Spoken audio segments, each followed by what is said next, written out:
Olá, boa noite. Veja os destaques do Brasil TV desta segunda-feira, 16 de dezembro.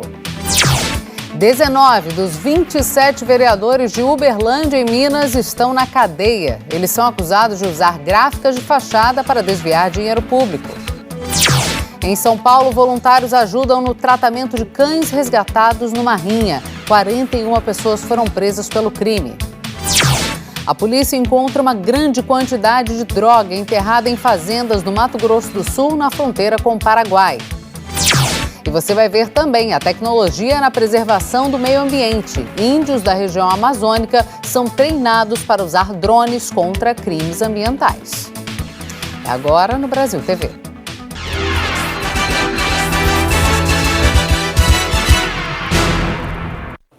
A gente começa o Brasil TV com informações sobre um assalto a banco que aterrorizou os moradores da Zona Sul de São Paulo. Era madrugada quando a quadrilha de assaltantes explodiu uma agência bancária e depois trocou muitos tiros com a polícia. Foi assim, ao som de rajadas de fuzil, que muita gente acordou hoje na região do Grajaú. Coisa absurda, coisa que é difícil de descrever. E por mais que você descreva, é difícil alguém acreditar.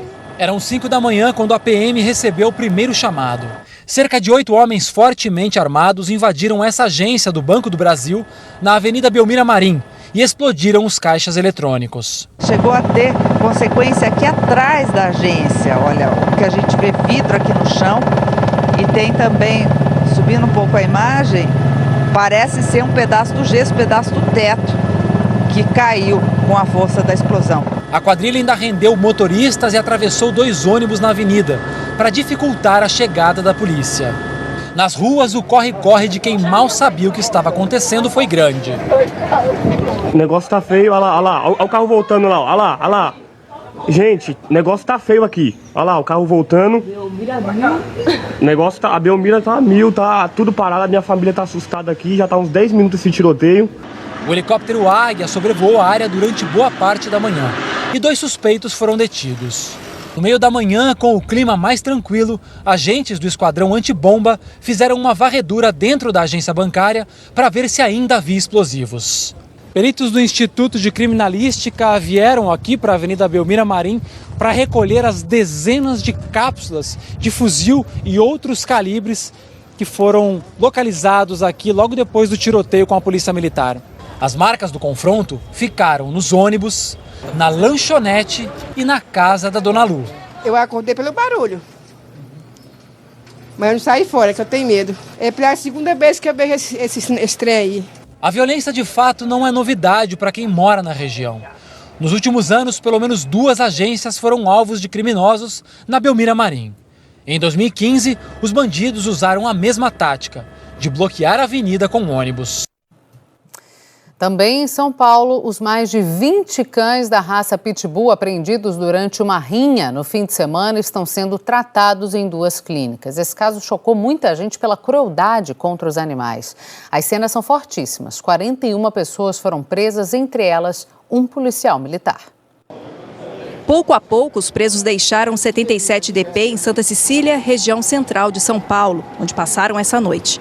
Eram tantos que foram necessárias 13 viaturas para levar o grupo até a audiência de custódia no Fórum de Guarulhos. Dos 41 detidos no fim de semana, um é o policial militar Leandro Fernandes Duarte. Também foram detidos o veterinário André Luiz Sotero Vital e o médico Leônidas Filho. Segundo as investigações, os 2 eram responsáveis por reanimar os animais feridos. 5 estrangeiros também foram presos, 2 mexicanos, 2 peruanos e um americano. O dono do sítio também foi levado para a delegacia. Ele alegou que alugou o espaço, mas que não sabia que eram feitas rinhas no local. Mas como ele morava dentro da propriedade, a 50 metros do evento, acabou preso. 2 adolescentes de 12 e 14 anos também foram apreendidos. O pai deles fugiu no momento da abordagem da polícia. Ilumina aqui, ó. Atenção, tá? Vamos. O cenário encontrado pelos investigadores beirava a barbárie. Que isso? Meu Deus do céu. O cachorro morrendo. Eles chegaram durante uma das 13 rinhas previstas para a noite de sábado. Cala a boca e tira o cachorro! Meu Deus! Vai! A polícia monitorou o grupo durante 4 meses. Parte das apostas era feita pela internet. 23 cães da raça Pitbull foram encontrados no sítio, alguns presos em caixas, amarrados, muito maltratados. Parte deles tinha ferimentos graves provocados por mordidas e 2 dos animais morreram. Os cães estão se recuperando. Os mais machucados foram para esta ONG em Ribeirão Pires. Os outros para esta clínica veterinária, no bairro Boa Vista, zona oeste da capital. Foram alimentados, medicados, receberam carinho. Tudo o que não tinham no sítio em Mariporã. O que é para você saber que no meio dessa rinha tinha um veterinário no meio de uma situação dessa? Bom, é revoltante, porque assim, o veterinário ele fez o juramento como o médico faz o juramento. Salvar a vida, ele estava tirando a vida. Então isso é revoltante, o cara desse não pode mais exercer a profissão, ele tem que parar. Ele é pior que todos que estavam lá. Ela vai ficar bem? Vai, com certeza. Importante depois de ficar bem é castrar, para esses animais não reproduzirem. Isso é o mais importante, né? Para eles poderem ser doados. Tomara. E começaram a ser ouvidos hoje pela Justiça Militar os 12 militares do Exército que dispararam 80 tiros em um carro no Rio de Janeiro e só há 8 meses. 2 pessoas morreram. Mais de 80 tiros contra um único carro. Os 12 militares do Exército são acusados de executar o músico Evaldo Rosa dos Santos em Guadalupe, na zona norte do Rio. A rua onde aconteceram os disparos fica numa área militar. Segundo testemunhas, os militares não chegaram a abordar o motorista. No carro, o músico levava a família para um chá de bebê. Junto com o motorista estavam a esposa, um filho de 7 anos, o sogro e uma amiga do casal. Na época, a amiga, por telefone, contou o que aconteceu.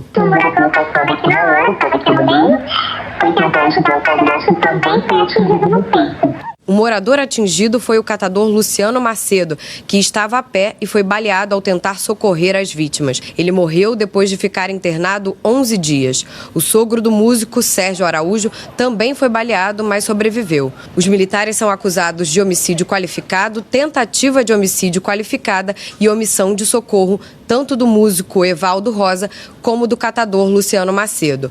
Os militares afirmam ter testemunhado momentos antes um assalto feito por criminosos que estavam em um carro branco semelhante ao da família de Evaldo. Não tinha brinques, não tinha rastão, não tinha vestido de nada para você. A gente tem que entender o que era. No Mato Grosso do Sul, a polícia encontrou uma grande quantidade de droga escondida numa fazenda na fronteira com o Paraguai. Martim Andrada. Foi depois de uma denúncia anônima que o Departamento de Operações de Fronteira chegou a essa propriedade que fica no município de Amambai. O DOF disse que no local havia um homem que confirmou que havia droga enterrada lá, mas disse que não era dele não, que era do irmão. O Departamento de Operações de Fronteira precisou de reforço para conseguir desenterrar toda a droga. Inclusive, pediu emprestada da prefeitura do município uma retroescavadeira para fazer todo esse trabalho. A maconha foi levada para a sede do DOF em Dourados e depois pesada, e o total chegou a 3,5 toneladas.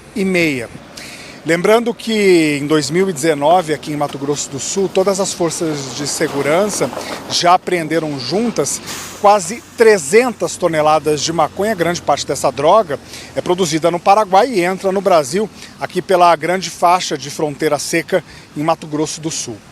De Ponta Porã, na fronteira com o Paraguai, Martim Andrada para o Brasil TV. Uma mulher de 65 anos morreu vítima de bala perdida em São Gonçalo, na região metropolitana do Rio.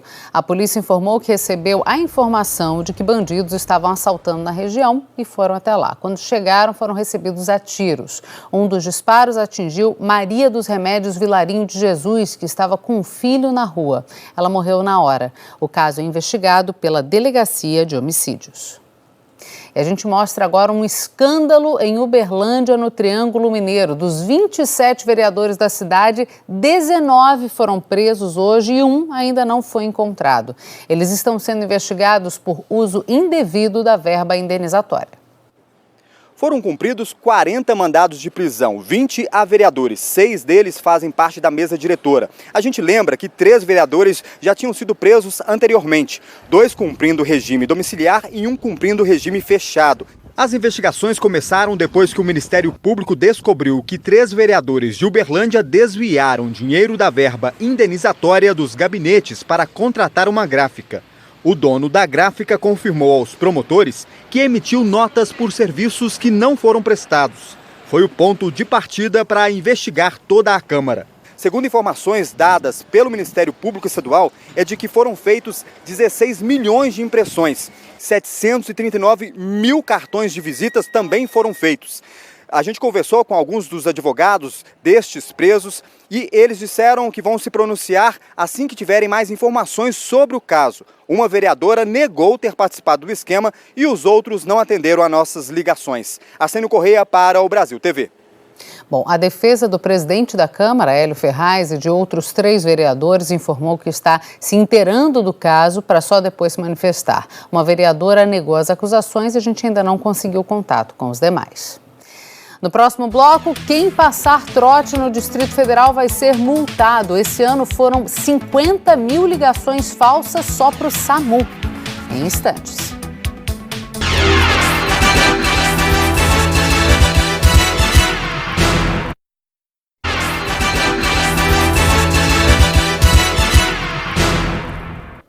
Estamos de volta com o Brasil TV. O SAMU de Brasília recebeu só este ano 50 mil trotes. Nos bombeiros, de cada 4 ligações, uma é falsa.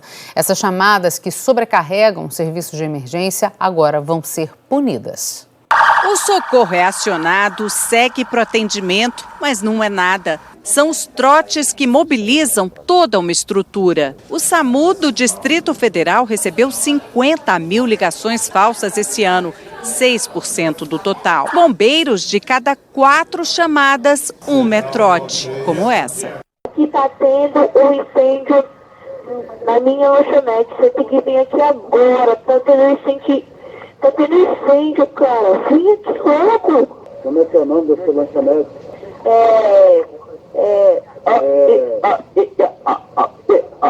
E nem sempre dá para filtrar. A gente tem um volume muito grande de chamadas que ficam em espera.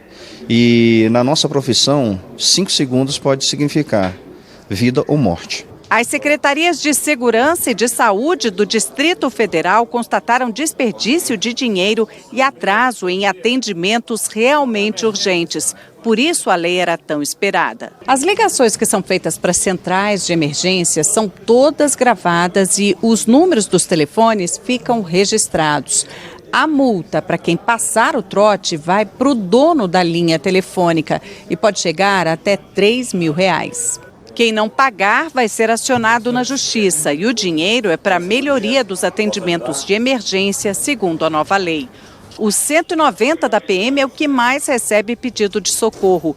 Em dias de semana, são em média 3 mil, 13% trotes. Infelizmente, é um grande número de crianças que ligam para o 190 fazendo brincadeiras, fazendo xingamentos, rindo, né, e acaba atrapalhando aí o nosso atendimento, né? A PM espera que a punição faça pais ficarem mais atentos. Às vezes você está ali atendendo uma pessoa que está fazendo uma brincadeira, um trote, você poderia estar atendendo realmente um cidadão que está necessitado, precisando.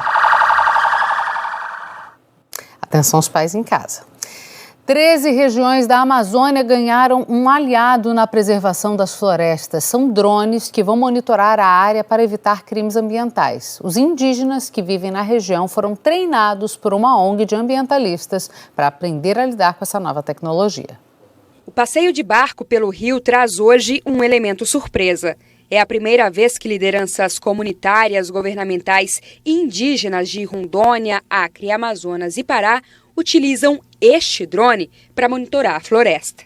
Procedimentos tanto de voo manual, passaram por uma pista de obstáculo, aprenderam como manusear o drone, como virar, como acelerar e também como fazer o voo planejado, que acaba sendo mais útil para essas ações de fiscalização e monitoramento. Este é um dos investimentos de um fundo criado pela Organização Não Governamental para o Meio Ambiente, WWF Internacional, para apoiar o combate a incêndios florestais na Amazônia após as queimadas deste ano, quando o número de focos mais que dobrou em relação a 2018 e já é considerado o maior desde 2011, segundo o Instituto Nacional de Pesquisas Espaciais. Mas a tecnologia promete bem mais que isso. Muito bom. Claro que não é fácil de manusear, né? Mas com o aprendizado, com o cuidado, vai melhorar muito a nossa área ao redor do nosso território. Até crimes de fronteira a gente viu potencial, porque no eventual monitoramento ambiental você consegue mapear outras situações que a gente viu que a ferramenta aqui pode oferecer. Antes de colocar a mão na massa, os participantes tiveram aulas para aprender a utilizar o software de geoprocessamento, que permite monitorar a área filmada através da criação de mapas em 3 dimensões. O equipamento é um dos mais modernos do mercado. O drone pode atingir 8 quilômetros de distância, filmando em alta resolução, o que deve ser mais uma ferramenta para ajudar na proteção da floresta amazônica. Isso também vai proteger mais a vida, né? Porque antes a gente ia no local agora a gente pode com drone ver as invasões, contextualizar e encaminhar para os órgãos para irem fazer a fiscalização. Vai agilizar a fiscalização com certeza. O Brasil TV fica por aqui. Outras notícias logo mais no Jornal Nacional às 8h30 da noite, horário de Brasília. Uma boa noite para vocês e até amanhã.